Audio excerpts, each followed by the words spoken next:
after the fact because people can be busy.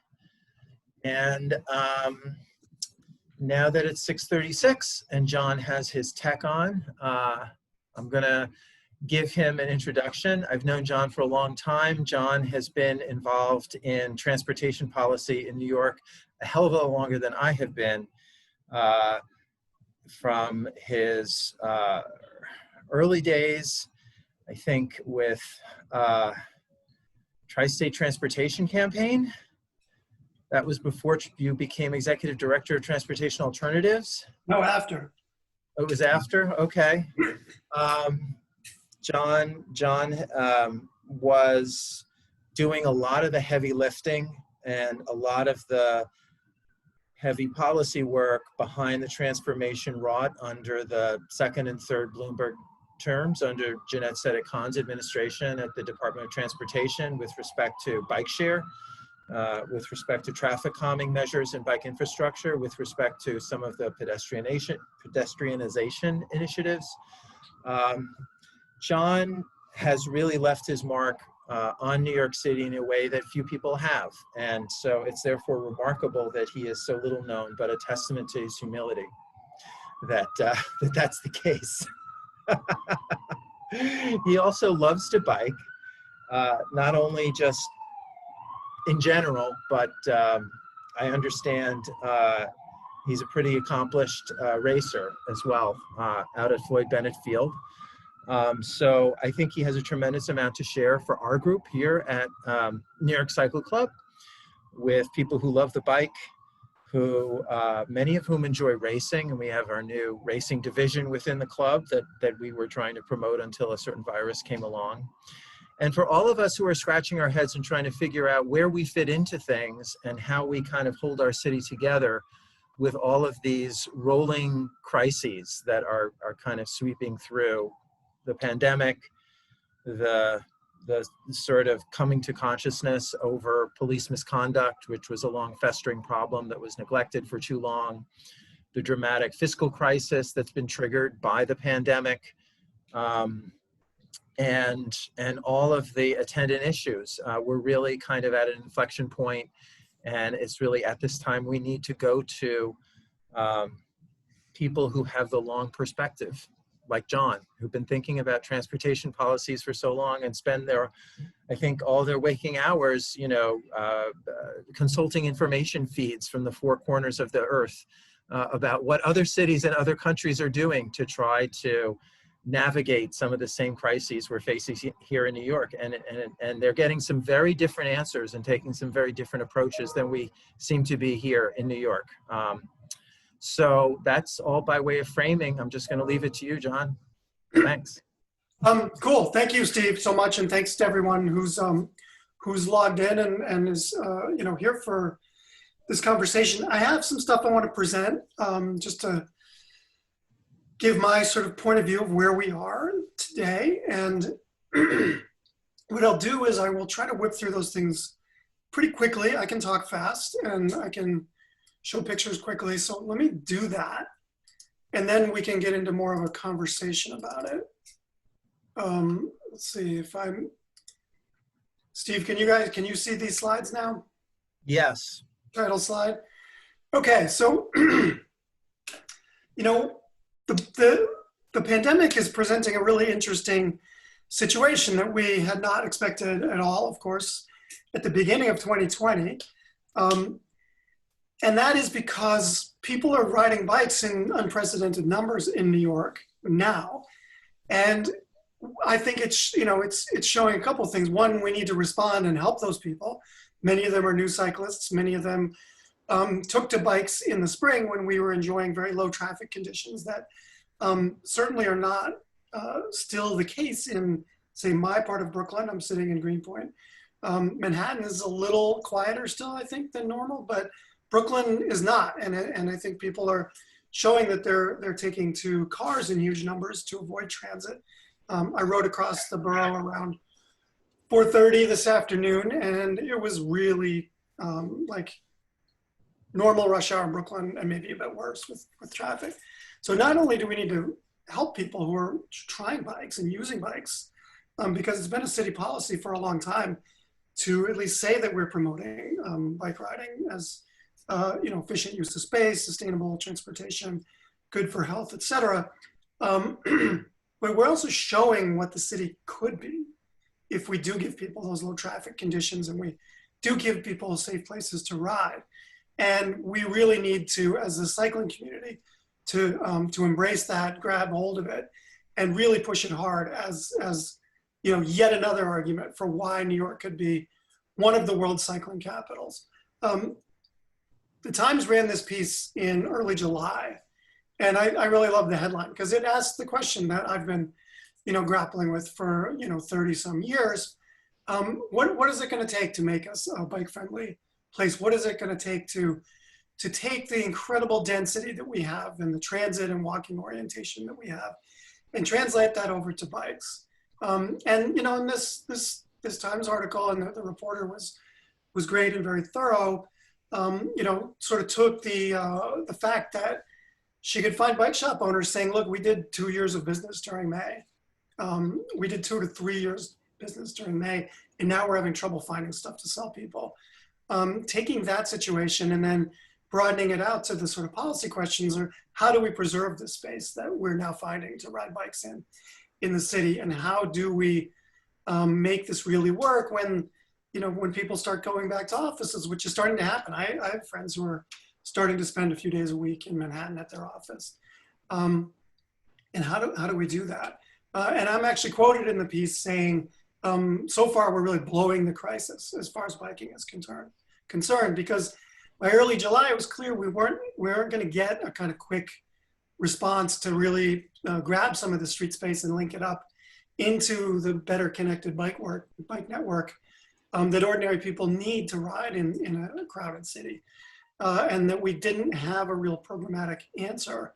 And that we're actually seeing in some other world capitals, certainly by May, if not June and July.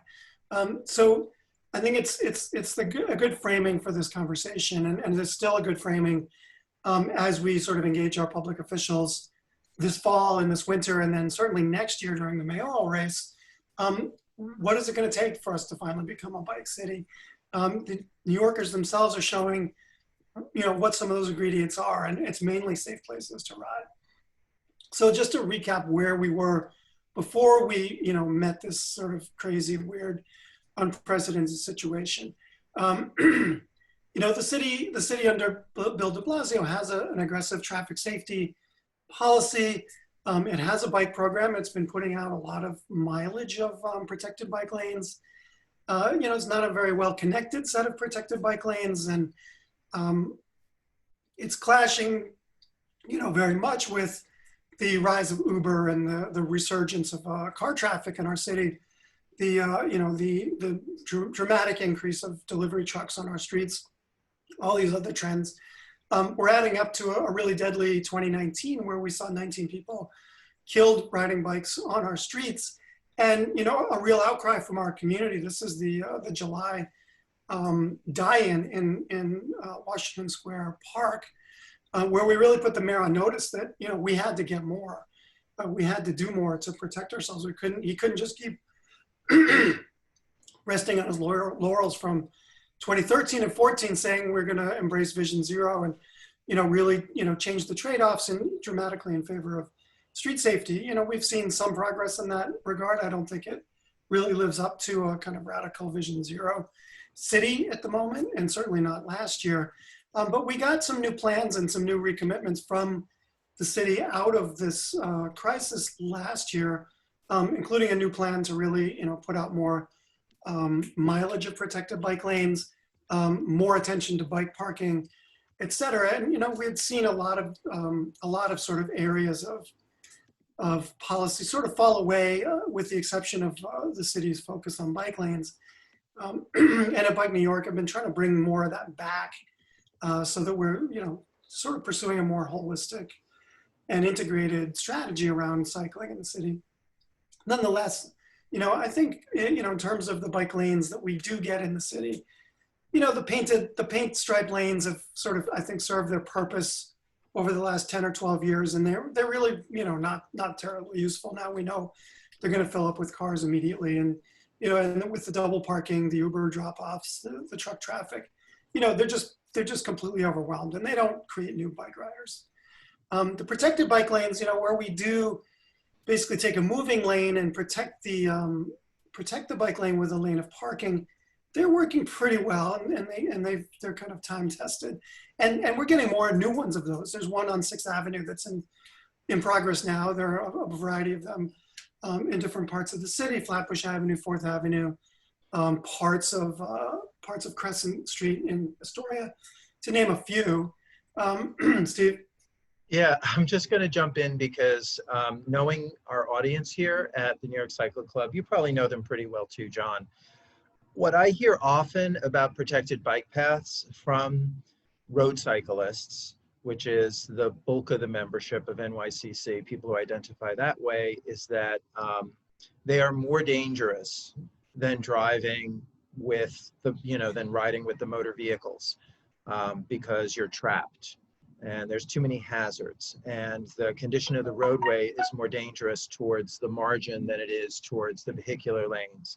And people don't like to use them, and they avoid them, and they feel almost as if when a protected bike path is put on a route they have to use, they have to detour around it. I have devoted probably thousands of hours to getting protected bike lanes put in because I believe in them. But what would you say to the people who have that view? Well, look, statistically, it's not the case that they're more dangerous than unimproved streets. They're a lot safer from any kind of accounting of bike crashes on those streets in terms of the before and after. And they do generate a lot of new cyclists. We've seen that.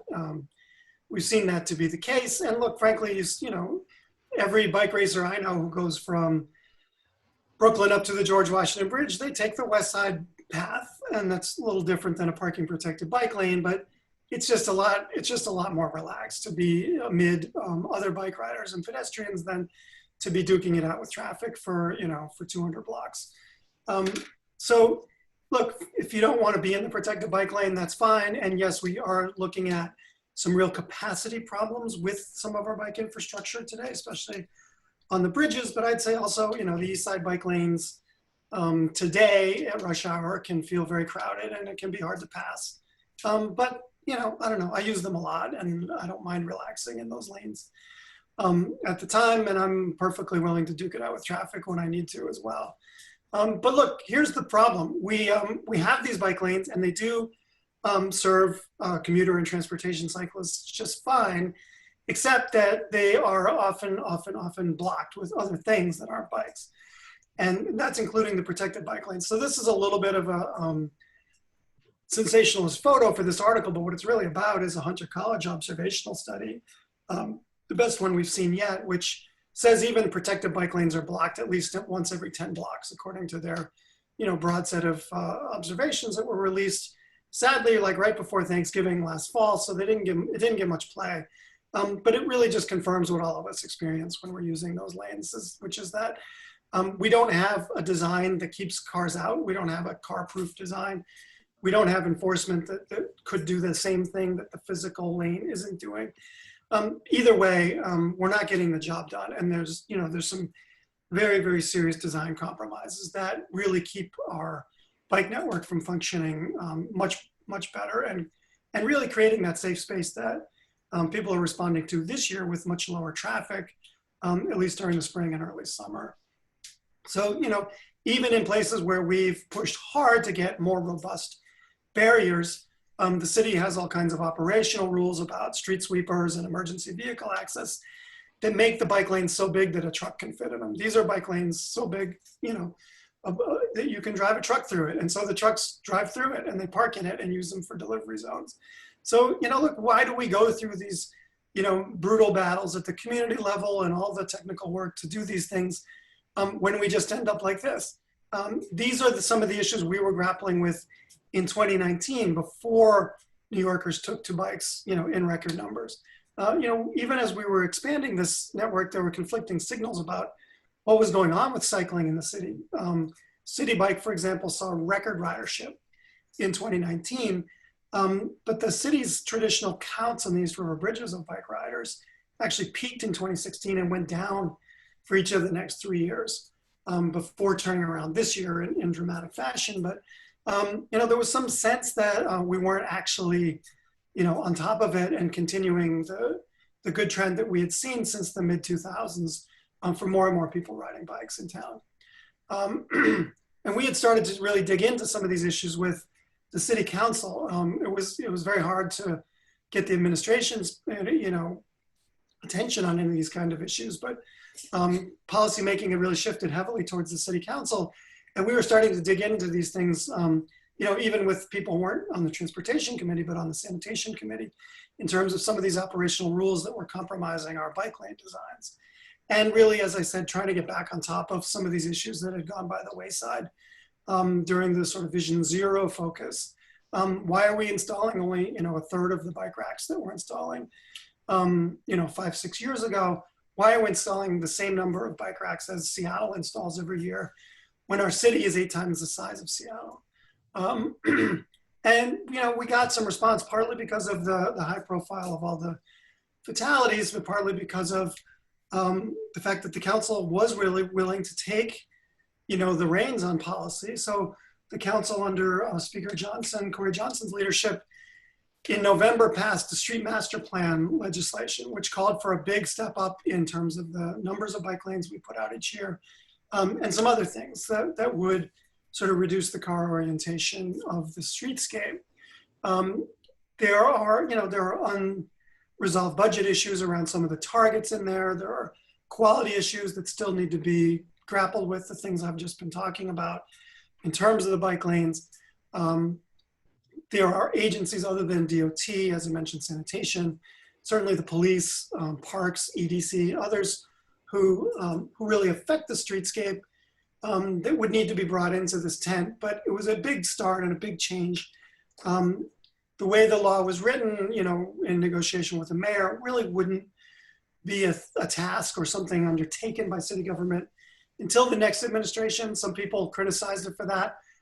I think it's good. I think it's good with this kind of legislation, which I think is partly designed to get past the kind of, hand-to-hand combat you see over bike lanes at community boards and other forums, to sort of say, look, this is the city's policy to become bike friendly. We're going to do this. We'll engage with communities about how to do it, but there's no longer a veto granted to communities. I think it's better to give that to the new mayor in 2022 than to have the de Blasio people sort of try to make sense of it in terms of their own willingness to engage every single complaint and to go sort of foot by foot with community boards on how the street should look.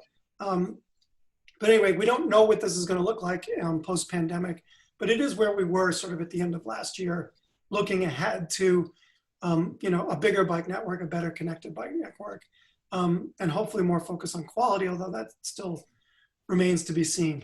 But coming into this year, here's a shot of what is usually totally jam-packed bike path along Kent Avenue. Just south of where I live in Williamsburg, it was a ghost town throughout April. The lockdown, the pandemic fears, everything that we all lived through had just sort of evacuated our streets for a while, and we were sort of transitioning into a very new period. But what's interesting is, as people tried to make sense of it, they took to bikes in huge numbers, as we've seen. Anybody can talk to their bike shop people, their mechanics, their people across town. I think one of the real advocacy wins that we had was with the governor's office at the beginning of all the restrictions in March, April, which was getting bike shops declared as essential businesses, so that there wasn't somebody foreclosing your ability to stock up on inner tubes, or to get the tune-up, or to get that town bike out of the storage room and dust it off, because people were not going to be using the subways and buses nearly as much. And even today, we're still at like 75% of normal bus ridership. I mean, not 75%, 25%, and about 20% of normal subway ridership, even with a bit of a resurgence in August. So, that's what we started to see. But what we also started to see, and Steve alluded to this at the outset, is global capital's starting to say, we're saying the exact same thing from our citizens. People are not going to use public transportation. We have essential workers who have to get around or want to get around. We saw this in China as well. Bike share was maintained even with the traveling public basically on lockdown in a lot of cities. Bike share was maintained as an essential service for medical workers and the other people that had to move around the cities. And it was, subject to new disinfection rules and things like that. But so anyway, we started to see these new models. Berlin called it the 10-day bike lane. You go from concept to execution in 10 days. And you start to just put in these things. These are different street furniture than we're used to in New York. These are just these sort of visible panels bolted into the street with a bit of paint. London at key points, it's different in different parts of London. It has, a bunch of different borough governments which have some power over local streets. So we're seeing all kinds of different models, but at key points, they're putting in these nice linear barriers, which is something, we've been sort of calling for since the spring in New York. And Paris just phenomenally, doubled down on what it was already doing for cycling. The mayor had said, look, we're really moving from cars to bikes on our surfaces and buses as well. And she was in the midst of a re-election campaign this spring and early summer. And she said, look, we can't go back to the way our streets were. We're going to use the fact that we're doing this to double down. Paris had already seen a doubling of its bike ridership numbers in 2019, partly thanks to a transit strike at the end of the year. But she, of course, being Anne Hidalgo, the mayor of Paris. Sorry? She being Anne Hidalgo, the mayor of Paris. Yeah, sorry, to name the mayor who's just been reelected to another 6-year term. And it'll be amazing to see what the city is like at the end of 2025. But they've basically just closed a bunch of streets to cars, created a lot of bike priority districts, and sort of filtered situations where you can't get a car through, but you can get a bus or a bike through. Similar in parts of London, and the mayor of London has also said, look, we're going to be doing these things over time anyway. Let's take advantage of the fact that we have low traffic and the fact that people are using bikes anyway in huge numbers, and do it more quickly. Do it a little quick and dirty at first, but then we will come back and do it better going forward. So we're really seeing a sort of pop-up culture around different cities in the world, leading cities. And this sort of summary of what's going on in Milan in northern Italy sort of says it all. They had a plan on the books. A lot of this is couched in the idioms of climate, better communities, traffic safety. But they basically said they're going to build their 6-year plan out this year, and they're doing it. Also, some really interesting institutional changes in different places, especially in Germany, looking at right turn on red for bikes, the kinds of things that just make sense if you're really digging into bike transportation and the kind of legal infrastructure behind a lot of that stuff. So these things were all sort of cracked open and looked at very quickly. You can see the date on this tweet. It was from April. Meanwhile, in New York, we sort of had a fight over, can we even get some social distancing on the street? And the mayor sort of acceded to that, demand, which was early on. Begrudging.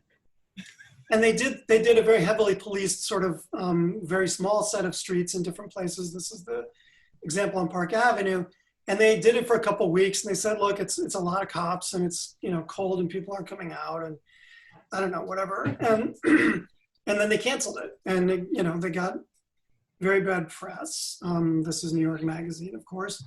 And there was an outcry really about this, saying, look, again, the world is doing this, and we are New York City, and we are not doing it. It's not that long ago that the world was coming to New York to look at protected bike lanes and pedestrianization of Times Square, and a variety of new changes that were happening very quickly. And now we're kind of in a following position, and we're not used to that. And the council again took the reins and said, this is not okay. And there was kind of a showdown hearing between the council, the police department, and the DOT at the end of April. And within a couple of weeks, and I think one of the key things was that the council reached out to the governor's office, and the governor started making noises about forcing, more social distancing space in the city. And so we got a big open streets program announced by the mayor very quickly within 2 weeks of the council hearing. And so the mayor said, look, we're going to do 100 miles of open streets. We're even going to throw in some pop-up bike lanes. And Bike New York and Transportation Alternatives and Brooklyn Greenway Initiative and some others had asked in March for a pop-up bike lane program. And the city had sort of come through with a couple, one on J Street in Brooklyn and one on 2nd Avenue in Manhattan past the mouth of the Midtown Tunnel, one of the notorious sort of bike network gaps, where there was a protected bike lane on either side of it, but nothing where you really needed the help from the heavy turning traffic. And those were put in, and they weren't great, but the city said they were going to do more. And so, we thought that was hopeful and good, and the open streets have been a huge success and very popular in much of the city. Meanwhile, let's take a quick look at what was happening with bikes. Manhattan Bridge. Clearly in April, people stayed home and didn't move around too much. But as people realized they had to get out and do things and there was an opportunity, we saw a real rebound in the bridge counts. As I said, bridge counts had peaked in 2016, went down in 17, 18, 19. But we're now seeing all-time highs on our bridge bike paths, starting with May being the sort of crossover month, and then continuing to new records in the summer. City Bike, I mentioned, had seen a record 2019, but even without basically the destruction of office commuting and no tourism, City Bike saw its busiest ever July this year, and August ridership equivalent to what it saw the year before. They reported their busiest day of all time just a couple days ago this month. September is often the peak bike month, bike riding month in the city in terms of any bike counts. So I think we'll see, continued bike boom into the fall. Also interesting is in spite of the bridge counts going up, we're seeing even bigger increases on some of the newer bike counters that the city has started to put into bike lanes away from the bridges. So we're seeing, and I see this, and a lot of you probably do as well, more bike riding in your neighborhood, less on commuter routes, but more between adjacent neighborhoods, just getting around. So this is Prospect Park West. We saw a much bigger percentage increase and actually a shallower lockdown dip in April than we saw on the commuter routes. Not surprising, it's kind of confirming what I think a lot of people are seeing.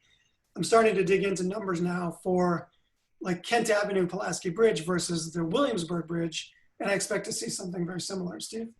I was just going to ask you a quick question because this is something that's bothered me for a while. The traditional methodology of measuring cycling in the city has been the screen line counts administered by DOT, where they look and see how many cyclists are passing through the commuter corridors into the central business districts on selected days. But many suggest, and I think it's true, that but there are many bike trips that are important that need to be counted in order to understand the rate of cycling in general in the city that are not commuter trips and are not captured by that screen line methodology. As someone who worked at DOT, I mean, what do you think? Does the screen line story about declining bike ridership from 2017, 2018, and 2019, is that a bad measurement, or did that really happen? I don't know. We don't have enough data points to know. City Bike is the best count in the city because it counts every single trip, and you get a hard machine count from their system every day, and in fact every minute. So what's happened since I worked there is the city has started to put a lot more in-street counters into different corridors. I picked Prospect Park West as the first one of those to take a look at. We just got the data posted online on December 31st. So we couldn't get this data until this year. I pushed for it all last year.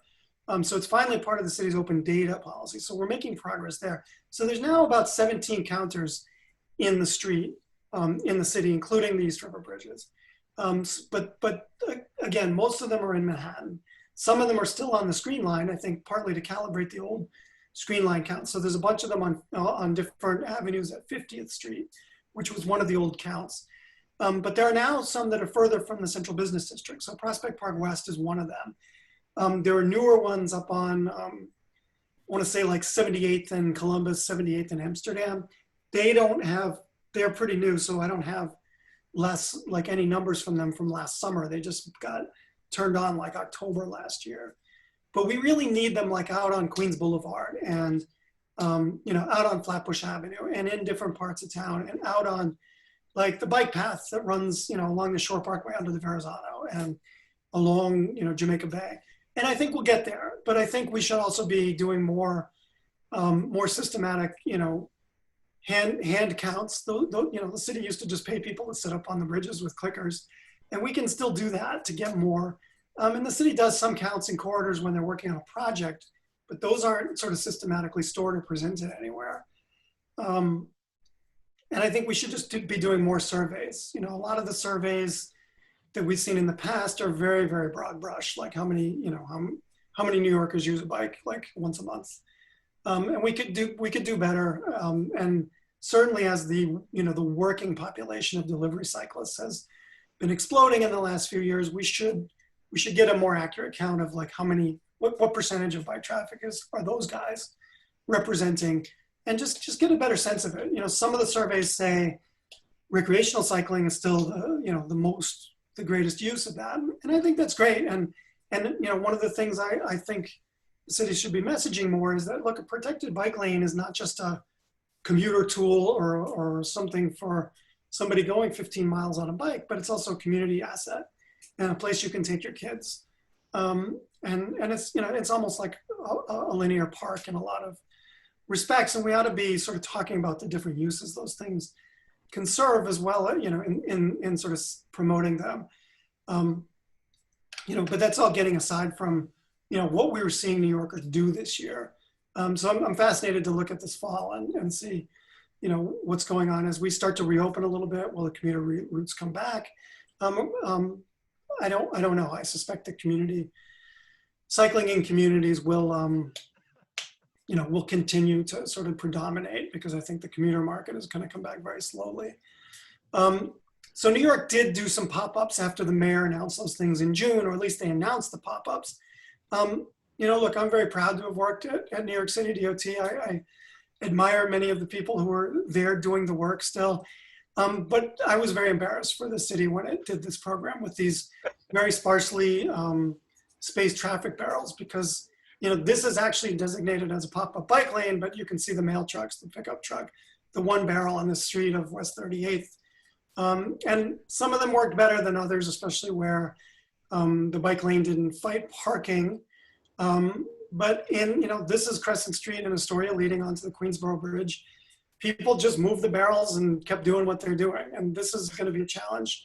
This block will be a challenge even for the permanent bike lane that's planned here and under construction. Because it's, again, we have trouble building actual barriers to cars in New York and keeping them out of our bike lanes. But this program was not the city's finest hour. And this was even just tweeted last week or, a couple days ago about someone had taken all the barrels out of the Second Avenue Gap, where there's very heavy car traffic and heavier all the time as people start to drive more, and basically ridden a family off the road. This is not okay. This is not a good way to honor all the New Yorkers who are trying to use bikes and do the right thing in our city. I think what the city has done mostly in the second half of the summer is sort of move on from the failed pop-ups and try to stand up its regular bike lane creation program. So we are seeing a lot of bike lane implementation right now. And the ones that are best, again, as I said, are the tried and true parking protected lanes. This one is Flatbush Avenue looking north with Prospect Park to your left, Brooklyn Botanic Garden to your right. This was actually a 2019 project that just didn't get done and got held over. So we're very far behind on the city's pipeline of projects. Central Park West was another one of those, which is just, now getting its finishing touches, minus some pieces that I'd like to see. City says it will still do 25 miles of protected bike lane permanently this year. I think that may prove to be a little bit ambitious, but it's good to hear. But again, as I said, our bike lane network is very disconnected from the point of view of somebody who wants to be able to get around with, protection from traffic for most of the trip. And the idea of the pop-up bike lanes was to try to fill in those gaps. So we're seeing a few other efforts that the city is making. One is it declared a system of, or a set of 5 busways that it would, put into place this summer, early fall. One of them is on J Street. And so the idea was really restrict passenger cars on J Street in downtown Brooklyn, which is, a key network route to the Brooklyn and Manhattan bridges. And we'll start to be connected by protected bike lanes coming up from further south in Brooklyn, like 4th Avenue. Not yet quite. So far, J Street's been in for a couple of weeks. I went once. The bike lane part still had all these, bureaucrat cars parked in it. So not unfamiliar. The good news is J Street doesn't have a lot of cars during the pandemic. Maybe somewhat fewer with the restrictions put in place. So you can ride through there pretty peacefully. But this should work better. If we're going to be restricting cars, we ought to be able to make it for bikes. The city was going to do this on 5th Avenue in Midtown from 59th to 34th Street. It punted on the busway part of it a week or two ago. Still planning to do protected bike lanes on 5th Avenue, which was a new development. There was no plan for that. So we're seeing some progress there on, a downtown route to pair with the 6th Avenue protected bike lane, which is just being finished up now. But again, I thought the busways were a nice idea for preserving the low traffic environment, which we saw in the spring and the early summer, and which was encouraging so many people to use bikes. I don't know that we're going to preserve a lot of that in town under current efforts. And look, the DOT heard the criticisms of the pop-up bike lanes with the movable barrels, and they're trying a new model now. This is 61st Street, connecting the Queensboro Bridge to Central Park. This was just put in the last week or so, with the the sort of flex posts. And look, this seems to be working better. This has always been a no stopping curb, so I think that helps a lot. We'll see if this model works in other places. But we do know from years of experience that New York City drivers will just drive over these flex posts at some point and park there. So again, but I would just jump in and say I love this picture because it shows the dedicated bike lane with the flex post right in front of the brass railed canopy of the building where if this had gone to the community board, that building's management firm or its co-op board would have weighed in and said, oh no, you can't do this because people need to be dropped off right in front of number 52 or 6 or whatever it is there on the canopy. There's no way you can possibly have a bike lane there, but it was just done without going to the community board, right? Yeah, absolutely. Yes. And this is probably like Lexington and 61st. So yeah, absolutely. But they will go to the community board and sort of, talk this out at some point. But they will at least have some accumulated experience to present. The city doesn't need the community board's approval to do these things. And a lot of the, the more ambitious protected bike lanes like Queens Boulevard that the de Blasio administration has put in have been over the objections of community boards. So hopefully they won't engage in a lot of nonsense and they will just make this permanent. But look, we need to see these in a lot of places. I mean, I've lived in Greenpoint and East Village and spent plenty of time in Central Park on a bike during my life. And, this bike lane would have been great for me 25 years ago. It would have been great for me 2 years ago. It's just a nice route now from the Queensboro Bridge to the park. There isn't really a good connector back to the bridge because the paired lane for this is 62nd Street, which, isn't really well connected to the park. It kind of stubs out. It begins at a stub, you could come down 5th Avenue in traffic. And I'm fine with that, but a lot of people aren't, and a lot of would-be cyclists aren't. So we still have work to do, but look, this is at least a response. But look, it's New York. I mean, we saw basically 1 month of really low traffic deaths during the April lockdown. And now we're kind of back to business as usual, where we're seeing 20 to 30 people killed per month in traffic. And more of them are cyclists in the last few weeks. So we could actually rival last year's bad total in terms of bike deaths in the city, even as the world sort of takes to bikes and tries to do more with bikes as resilient, sustainable, et cetera, transportation. It's not great. And, one of the things that maybe some of you will point out, but is pretty clear, is that in some of the examples I showed in Berlin, in London, in Paris, in some of the other places where we're seeing great things start to happen on streets like Seoul or Taipei, we just don't have a situation where the police department and law enforcement are so disconnected from the policy goals of the city and of the citizenry. And it's so very hard to, and frankly impossible to create a different sort of order on our streets if that's the case. So that sort of brings me to, a couple of concluding points. This is the mayor's detail from a press conference that was held in Astoria last week, and the entire detail parked in the Vernon Boulevard protected bike lane. That's where we're at. Even when the mayor was responding to all the bike deaths last year, he still, each time he had a press conference about it, said it was okay to park, for a few minutes in a bike lane, if you had to make a drop off, without getting that, that 1 minute press conferences. Say I say dry cleaning, press conferences, what have you. Anyway, it's called the de Blasio stop, and here's the mayor's detail doing it en masse. So look, here's what I think. I think because of the delayed pipeline of projects that, look, the city did go through a hard time, and they had many of city workers out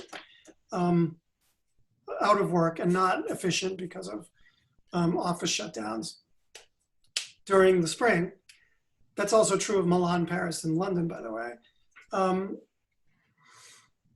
We are behind. So we're very far behind on the bike lane pipeline. The city had already announced by February a bunch of really good bike lanes it was going to do in January and February. And so it's doing some of those now. It's, as I said, finishing up some 2019 projects now. I think we have a pretty good sense of what we're going to get for the remainder of the de Blasio administration as far as bikes go. They're going to try to deliver the things they've announced. They will try to do some of the stuff they're under pressure to do in terms of pop-ups and network connectors, and to try to minimize, certainly the fatalities that we've been seeing this month already. But I don't think we're going to see some huge resurgence of bike parking or,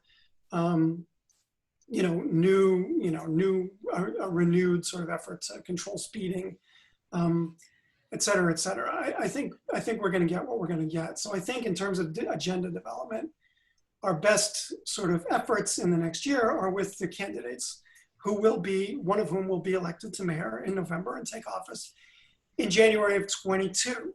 So look, I mentioned Corey Johnson, the Speaker of the City Council, a very likely candidate for mayor. He's been fantastic throughout 2019 on these issues, through 2020, forcing the city's hand on open streets and pop-up bike lanes. He speaks as someone who wants to see us do better and to lead the world on these things. In the last couple months, Comptroller Scott Stringer has done a lot of the same.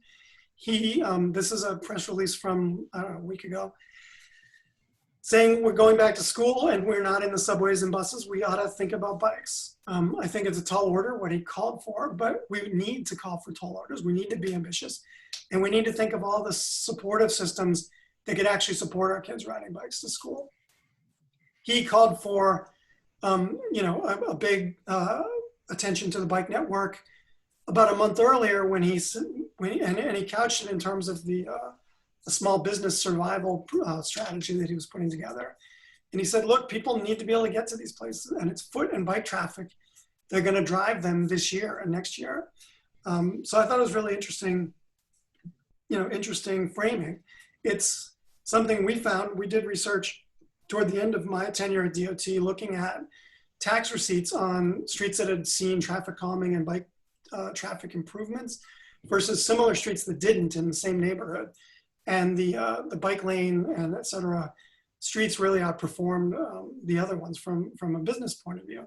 It's a really good point. So we haven't heard from other candidates in large measure. Eric Adams is a, bike supporter at times, is, a little difficult at times with regard to, some proposals. So it's, we need to get an agenda in front of everybody, and we need to talk about the real systems behind things that are a problem. I don't think we can paint our way to bike friendliness, for example. I think we need to build more, and I think we need to build a lot faster.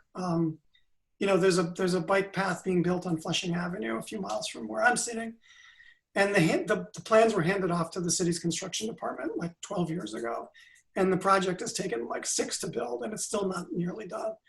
London and Paris are turning around things from idea to, curb separated big wide bike lanes in 2 to 3 years. And we need to study what they're doing and figure out a way to do it in New York. I think street reconstruction is every bit as bad as, improvements to the MTA. It just doesn't cause, rush hour to collapse when it has a problem in the same way as the subway does. So it's under the radar, but we need to be talking to the candidates about those things. We need to be talking about secure bike parking, and we need to talk about how we get the police harnessed to the actual goals of the city so that they support it rather than thwart it. So they're not parking in every bike lane in sight and making excuses for people who run us over. So I think it's still an open question, as I said. Will we become a real bike city? Look, we've made progress. There's a really big city bike expansion plan underway. Did sit on the mayor's desk for almost all of 2018. But it's out now and it's happening. So I think we still have this question. New Yorkers have shown what it takes to get them on bikes. Safe streets, that's really it. So that's my piece. And I get that you guys may not like narrow protected bike lanes, but they are creating a big generation of new bicyclists in the city. And, we can do better on our bridges as we did on the Pulaski Bridge. People are calling for more space on, our capacity constrained bridges now, especially Brooklyn and Queensboro bridges. There's a lot of issues here, and there's a lot of things we need to grapple with to really make this work, sort of deep city kind of changes that we need to make. And, thank you for listening, because I think the more people who are aware of those, the better we're going to be, and the smarter questions and statements we're going to make to our candidates next year, because it's really in their hands. London has a mayor who gets this stuff. Paris has a mayor who gets this stuff. Berlin has a city government administration that gets this stuff. And you don't get it in a good way without that. Thank you so much, John. I love those series of slides that you put together, and to kind of rehearse where we went through the pandemic, and I'm going to just take like the moderator's prerogative and pose a question or two of my own for you, because I'm always enlightened by your thoughts whenever I get to ask you questions. And it just seems to me that transportation and public space, as a result of the pandemic, have risen, or should have risen, to the very top of every urban agenda, right beneath public health, right beneath mask wearing, right beneath testing and contact tracing, should be management of transportation, streets, and public space, because really it's controlling the circumstances under which random members of the public interact with each other, otherwise known as traffic. And if you manage traffic in a way that minimizes infection, you've gone a long way. And what that means is not necessarily boxing people up in buses or subways, which may not have the air exchange or the amount of space around people that allows to protect against social distancing, but you can have personal rapid transit by well-managed and a robust, alternative transportation infrastructure. And some cities have recognized this and have just gone for it. Why don't we have that here in New York right now? I don't know. I mean, I think just understanding the physical city, the way you described it, is something that's always been a real weak point for this mayor. And I think what happened with, say, those barrel pop-up bike lanes was this DOT's bike unit was said, sure, go ahead and try these pop-up bike lanes, but it's kind of on you to pull it off. And I saw, planners and office workers out putting the barrels up. So there was no sort of push from the top to say this is all hands on deck. I mean, even within DOT, like right now, you see a little bit of street resurfacing, you see some bridge work. There's no real sense of priority for this stuff, as you described. I mean, I think what you described is exactly right. Those should have been the priorities. That's why our letter from March described like 30 bike links that we wanted to see on the street, and we didn't think that was outrageous. We didn't, you never think you're going to get everything. And some of those appeared in the mayor's later pop-up announcements, but many of which would have seen no action, even though they were announced. See no action today in mid-September, even though they were announced in May. So there is not that sort of all hands on deck approach to that part of that aspect of the city that you're seeing. And look, the city DOT also was then quickly, within 2 weeks was told to stand up an open streets program and then later a street dining program. So I understand why they're strapped, but what I don't understand is why a city government with an $80 billion operating budget can't find more people to help with this, or pull people off some things that might be nice to have, like street resurfacing during a pandemic, and put them on this. Because I can think of a previous DOT commissioner who I know would have been driving a convoy of trucks around every DOT yard in the city and grabbing every barricade in every yard, and then getting on the phone and demanding that other agencies give her the barricades that they had. And doing this for real. You must be talking about Iris Weinschall. Yeah, well, it might be an obscure reference for some people, but yeah. And that was true. I mean, that's what we did after Hurricane Sandy. We had convoys of city trucks from every department taking the food to the places that didn't have electricity, And we just haven't seen that kind of, we've seen it from the medical industry, but not really from the physical management of our city. And, but I think we are seeing that in some of these other examples. And that's why it was kind of astonishing that we did so poorly on this and that we're continuing to struggle, I think, because it seems like, the city's trying to sort of do its ordinary stuff and not respond to the extraordinary. Then I've just got to ask you this follow-up question. I, as an attorney involved in representing cyclists in motor vehicle collisions and in other types of cases, in a variety of cases, it implicates city government. Sometimes city government didn't maintain the road properly. Sometimes city government owns cameras that capture video showing drivers striking cyclists. So during the pandemic, my mission often has been to go to city agencies that have control of these video cameras or other information about road hazards to, with emergency applications, to get them to preserve that video so that we can use them in civil cases on behalf of cyclists. And part of that process as a lawyer has been to go to city agencies and actually find city lawyers who in person will receive legal documents. And I have to say that my conclusion is that city workers have not gone back to work. City offices have not reopened. Very few city workers are actually working except from home, and there's a huge barrier between, when you're at home and working from home and actually getting work done.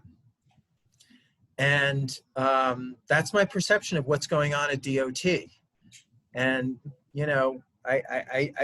it seems to me that in other cities around the world, part of the pandemic response is that everyone has taken this, as you call it, all hands on deck approach and treated it as an emergency. What we've seen in New York City from the top is an attitude of like, everybody, it's time to settle in and shelter in place.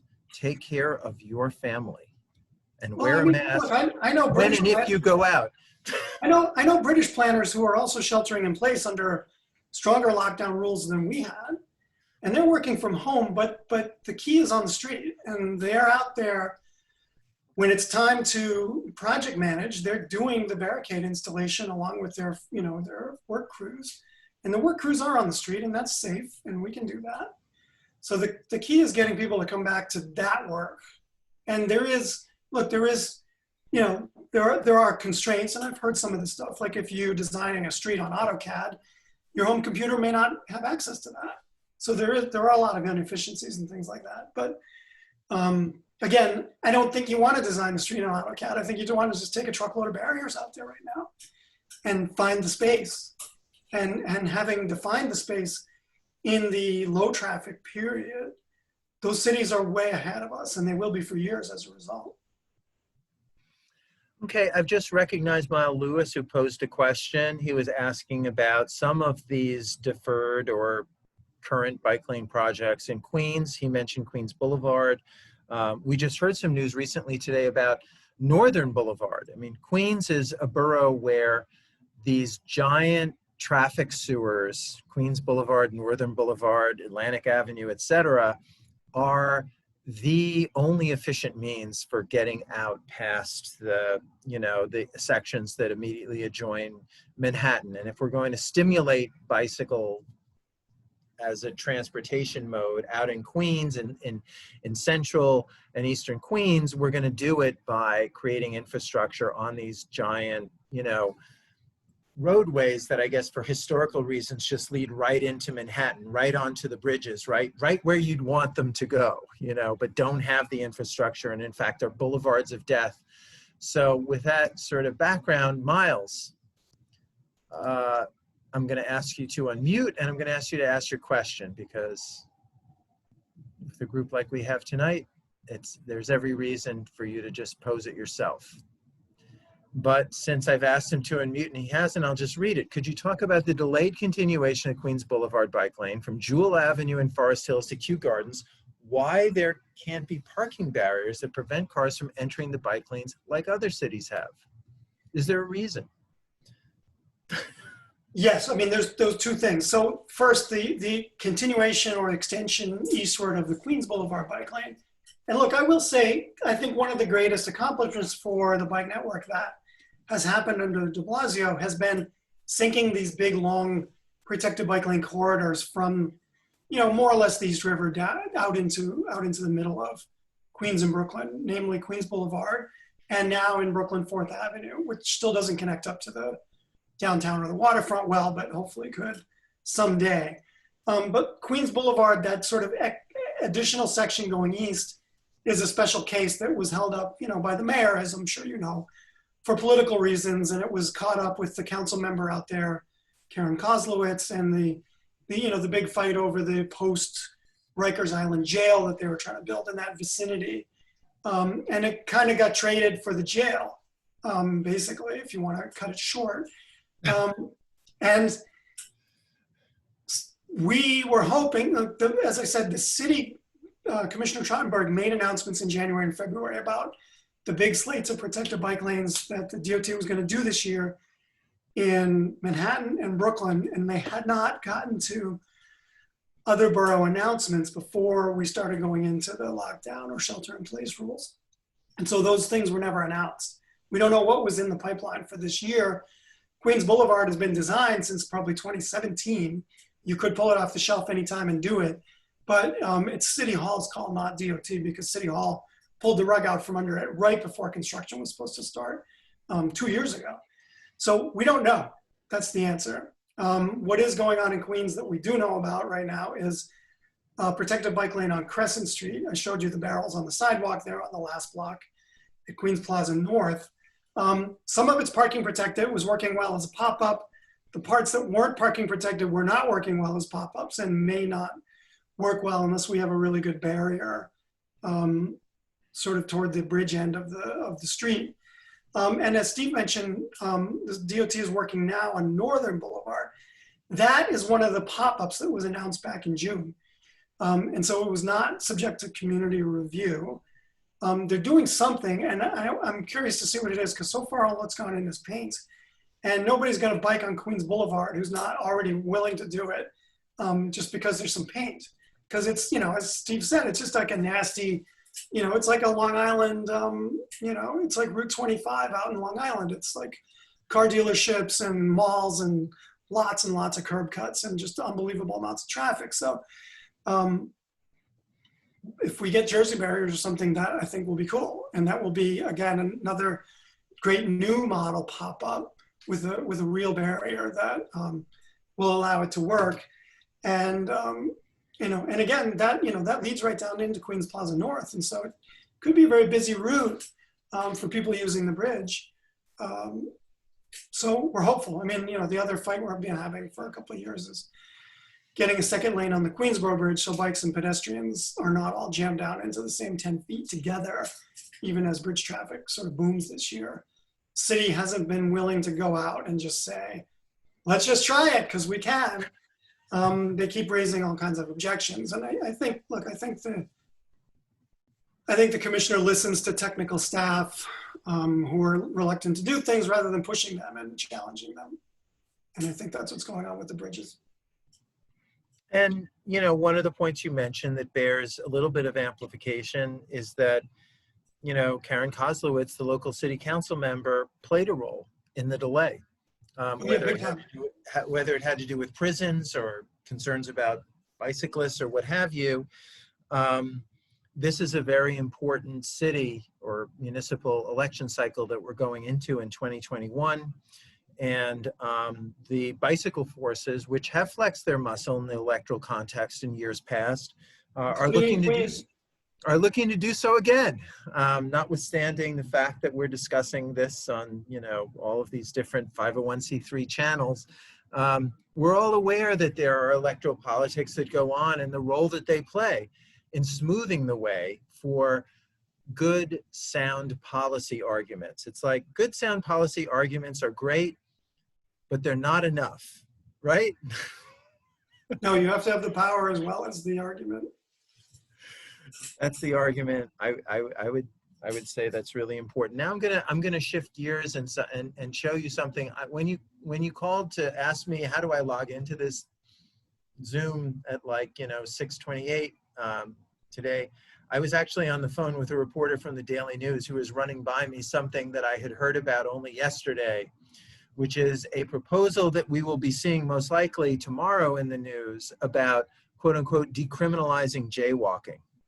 I don't know if you've heard about this, but there is a proposal likely to be introduced by a city council member from Queens that would say that pedestrians are not forced to use crosswalks to cross the street, that they may cross at any point along the street. They are warned and advised that doing so may subject them to the dangers and the risks of injury or worse from vehicular traffic, and they are advised that they should be yielding the right of way, but that it is no longer illegal for pedestrians to cross the street outside of a crosswalk or against a traffic signal, is sort of how I interpret this proposed this jaywalking decriminalization legislation.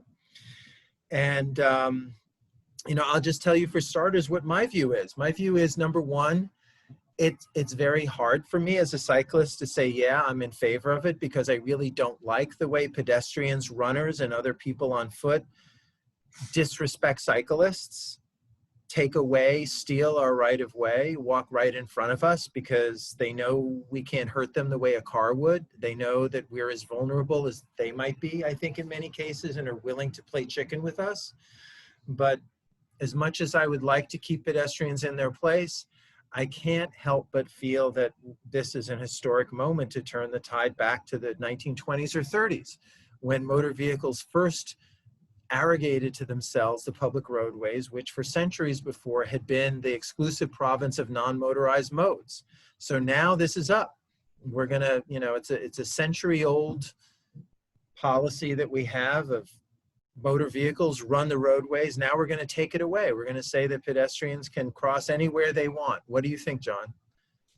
I'm all for it. I mean, people do anyway. So why leave it, to this, and it's very, very, very seldom enforced. So it is really just something that, would be a completely discretionary and very actually extraordinary measure taken by a police officer to sort of impose on somebody. So I think it's great. I think we should have some similar stuff for, I don't know what, but. Yeah, I mean, I would agree. And Ed Raven, who I just recognized allowed to talk, has pointed out that this is in order to, it's more about police using jaywalking as a pretext to arrest people who they want to arrest for some other reason anyway, which I agree that, I was told by the Daily News reporter I was speaking to just before we got on here that there were 347 jaywalking summonses issued last year. Yeah, so less than one a day. Tiny handful of the traffic summonses issued, in New York City. So really negligible. I think it's used because, in many cases, because the officer doesn't know what else to write. And as we know, as cyclists, officers will write, if they really want to ticket someone, they'll come up with a reason to ticket someone and they'll issue the ticket. It could be that you're bicycling without a helmet, even though you're an adult and a non-commercial cyclist. It could be, that you're not on the right-hand side of the street, even though there's a bike lane on the left-hand side of the street. I mean, I've seen it all. You'll get ticketed if that cop wants to ticket you. But if this law were to change, it would dramatically change the rights and obligations of motorists. I mean, I think that if it were implemented in a civil litigation context, it would really shift the balance of who ends up bearing the risk of a car on pedestrian collision in terms of who pays for the pedestrians' medical bills, pain and suffering, things of that nature. Right now, if a pedestrian crosses mid-block, you don't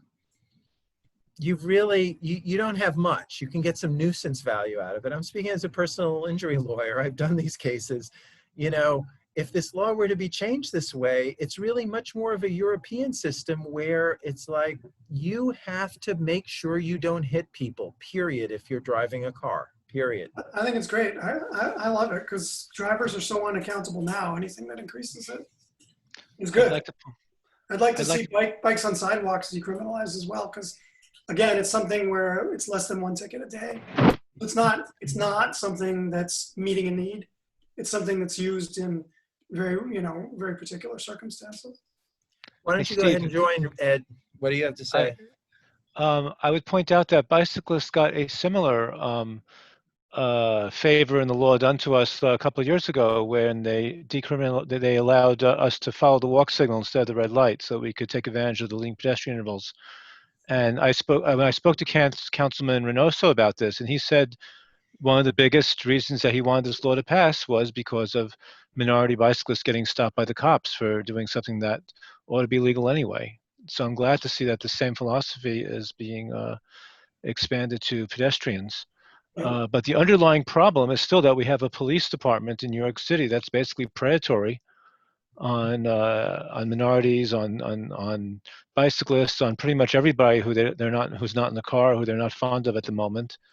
And dickering with laws like this is not solving that problem.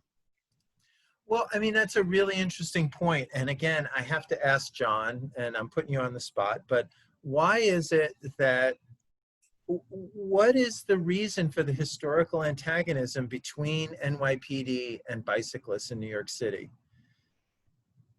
I don't know. I think some of it is cultural, and the cops tend to come from parts of the region that are more car oriented. And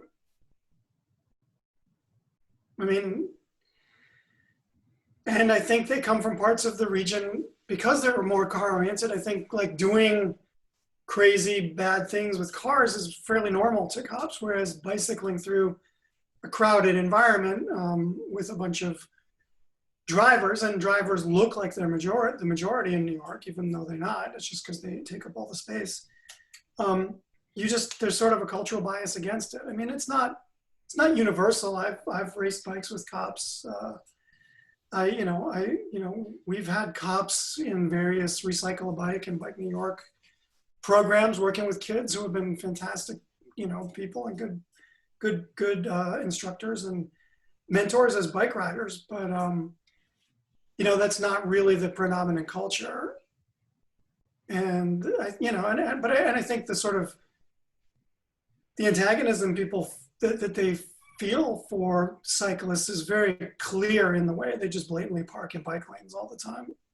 And that a commander will never, it's very rare. I think there's a couple of precinct commanders who try to stop that, but even they're up against a very difficult culture. So I think one of the smartest questions we can ask of candidates is, how do you expect to attain safe streets in the city if you're not controlling the police and you haven't aligned the police with your policies? Because de Blasio has utterly failed at that. There were many of us who worked on creating the Vision Zero policy. I stayed around the administration for 6 months after Bloomberg left, who naively thought that that Vision Zero was the way to get the police integrated into this, because they were one of the 3 departments tasked with producing the policy. And it definitely has not happened. And it's, they've basically sort of, like the old West buildings with the fake second floor, they've sort of propped up an edifice around Vision Zero at the police department, but they don't practice it, and they don't, it's not taken to heart. If anything, during the pandemic, what we've seen is a withdrawal from the police of traffic enforcement, which even more so really even more so than, and then also the barricading of the precinct houses, right? Yeah. So that, look, we have a lot less people moving around, and even less cars moving around in a lot of parts of town. But I think we may have more traffic fatalities this year, because people are using this space to speed, and like almost every neighborhood is reporting a drag racing problem and just like a muscle car idiot behavior problem, and there's nothing going on to combat that. Mm-hmm. You mentioned a little bit about your interface with NYPD at Bike New York, and of all the organizations in the bike space in New York City, you've been involved in all of them, of course, over the years and decades. Bike New York has always partnered closely with NYPD over its signature event, the 5 Borough Bike Tour, but it also has other programs that are a little bit less known, that have, worked with NYPD in different ways in different cases. And I just want to observe that I mentioned in the chat that Bike New York, where your communications director, has an event, a month-long event called Spoketober, or you could call it Spooktober, maybe, to get the Halloween moment in there. But in any event, I have shared the link in the chat, and I'd urge you all to go there to see the events and the programming that Bike New York is planning for there. And I'd love to hear a little bit from you, John, about how you, in your position as communications director, are working to sort of position and develop Bike New York's role in this bike advocacy space compared to, say, where things were 10 years ago. Well, a lot of it's been really trying to sort of dig in and look at some of the the particular policy problems and those sort of deep city institutional problems that like a group that's working across like bike, bus, pedestrian safety issues just isn't going to focus on as much and isn't necessarily aware of, because they may not have the city government experience. But like this issue of emergency vehicles and street sweepers requiring every bike lane in New York that has a barrier to be 11 feet wide, that has big implications. Like if some of these bike lanes were only 7 feet wide, you couldn't really drive a car down it, and that would be good. Or you could stick if you wanted it to be 12 feet wide, you could stick a post at the end of it, and a skinny street sweeper could get in there, but nothing else could, and that would be good. We don't have skinny street sweepers. And I want sanitation to buy them, and I've been working with a bunch of council members on that, but it's one of these like oddball issues where the sanitation department or the size of our fire trucks is dictating street design. And it's not, it's not just hollering at DOT for more miles of bike lanes.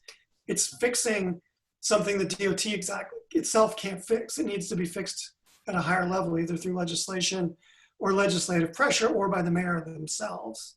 I think this issue of, trying to paint our way to bike friendliness has kind of run its course, and we need to build stuff that cars can't get in. If we really want to create a huge generation of people riding bikes. And we can't just say we're going to do protected bike lanes under Vision Zero and neglect bike parking. So, trying to bring a lot of these issues to the fore. And, I wish I was working with people in City Hall on the mayor's side, but I'm working with people on the council side because they're interested and they're receptive to this stuff. Mm-hmm. And they really are been the policy reform focus in the city under this mayor. So, I'm hopeful in those regards. And, belying sort of my long-term presence in this space, it's younger people, younger officials who get this stuff quickly. So having a council speaker in his 30s, having a sanitation committee chair in the council in his 30s, those things really make a huge difference because they're just like, why aren't we doing this? This is insane. And you see all these community fights over bike lanes and the like are very, very generational. So you have, I think the fact that we have, very changing makeup of elected officials is one of the things that's really, going in our favor. We're getting young politicians from Bay Ridge, and we will get a young politician from Kew Gardens, unlike the current occupant.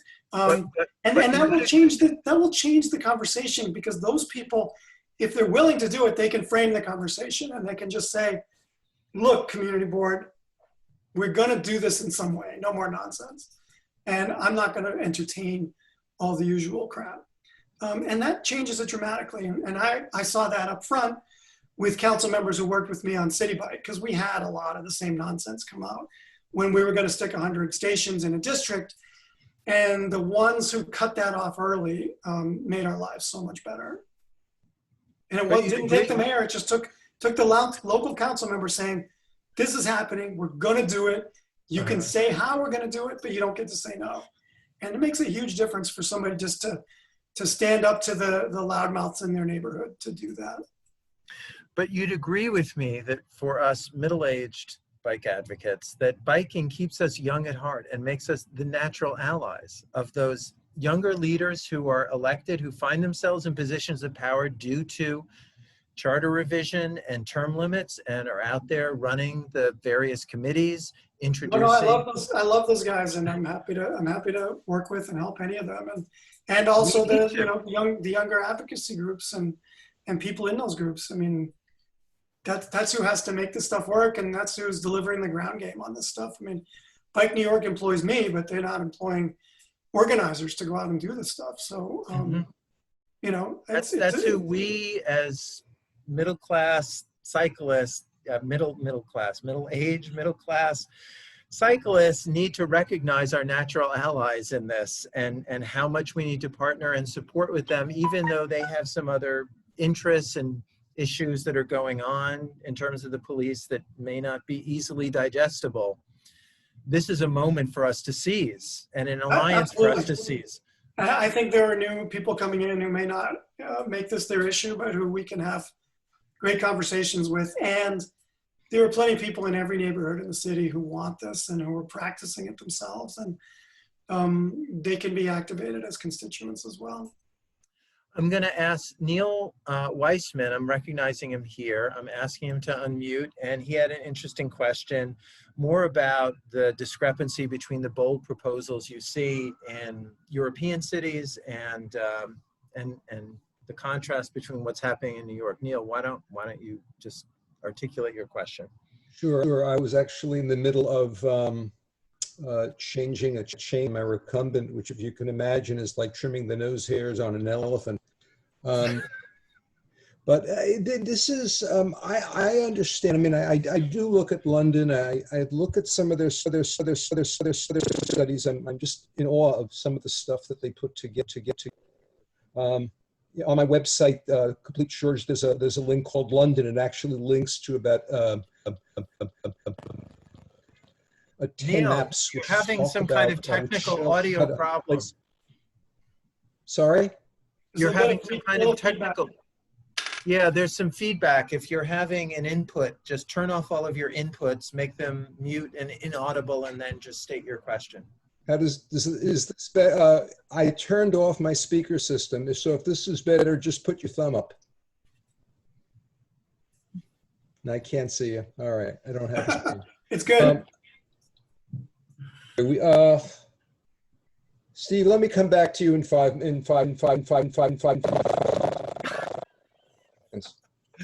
It's the weirdest glitch I've ever heard. Okay, what I'm going to do is I'm just going to read Neil's question because it was very articulate. So let me, for Neil, I'm going to mute. I'm going to say, part of London's consensus to invest in cycling involved the wholesale support of the corporate community. They were behind this. New York City business community is taking de Blasio to task for failing to adopt their proposal for rebuilding the city. And we saw actually just this week, I mean, or maybe it was the weekend, the business community, Catherine Wild, Partnership for New York, the chair of my former employer, the law firm Debevoise and Plimpton, a lot of heavy hitters in New York City business community have come out and taken de Blasio for task for failing to adopt their proposal for rebuilding the city. And, you know, is there a role for cycling advocates, transportation policy people to try to foster this discussion between city government and Fortune 500 companies? Or do we really just wait for 18 months of you know, current lame duck administration to run its course? Steve, yeah. well done. Can I hire you to represent me? Yes. But no, the idea, I think it's critical. What we look at London is very much because the business community said, we want this to happen. We want our employees to be able to come to work on bike. We want them to get there on time and safe, and we want to come to the city. And the corporate community just like jumped both feet down and said, we want this to happen. And that has sustained through administration, you know, conservative, liberal, labor administrations, different mayors. It's kept going for 20 years. So I guess. Okay. Look, here's my thoughts on that. And I have friends in London and in different parts of the British, both advocacy and sort of government establishments. The grass is always greener. So London has a lot of the same stuff going on that we do when you were trying to take street space. London has a ruling class that's a global ruling class that does not want to give up its space to drive Jaguars and other things around a couple miles in the West End of London. And in fact, the borough government of Westminster has been one of the worst on all these issues for years, partly as a result of that constituency. So, you know, in some ways, London is harder to do this stuff in because you got to get a couple different levels of government to cooperate. But Transport for London is big. It's like the MTA and the DOT put together here. And they generally attract the best and the brightest in the field, in the country. And they get really good stuff done. I think the mayor of London has been more forceful about this, certainly than de Blasio, and that has helped. Sometimes it just, if you signal like, this is the mayor's issue and you're not gonna mess with him, the corporate folks will pick a different battle. But, and look, there have been businesses and some parts of London that have fought bike lanes, not necessarily during the pandemic. But so look, you're right. The city of London, the financial district is going, you know, whole hog with a lot of pedestrianization. They were the first to announce Vision Zero in the city. And they're doing that stuff. And then, yeah, it's about making it work. And I think, look, the business community responds, you know, to some degree to their customers, and they need to compete for workers. And people in London have been taking to bikes in huge numbers for the last like 5 years. And it's obvious that that's happening in the city to everybody. And so you want that. Look, you know, in New York, you know, we passed bikes and buildings law in 2007, right before the collapse of the world economy last time around. And the building industry didn't really fight it. They were like, yeah, we get it. We're the real estate industry. We want customers. And some of them went above and beyond, and were really great about it. I think the proposal that the partnership and others, sort of put out last week or whenever that was pretty vague. It was sort of like, you're not working on quality of life. And so I think people like Catherine Wild would support a better bike network. And I've worked with her in different ways over the years. And I think she, as a business leader, could bring people around. Transportation is critical. They wouldn't be the most jazzed at quick pedestrianization of Lower Manhattan, but I think we'll get there eventually. And I think there's a business case for all of this stuff.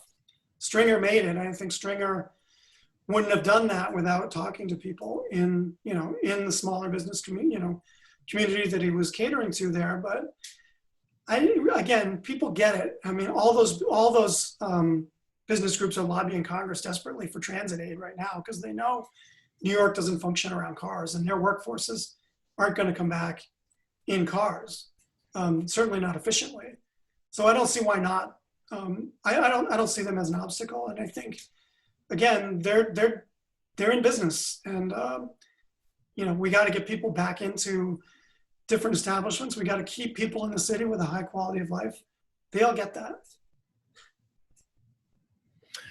All right. But I don't see the de Blasio administration coming together with them in the next year and a half. So yes, we are going to muddle through. Okay.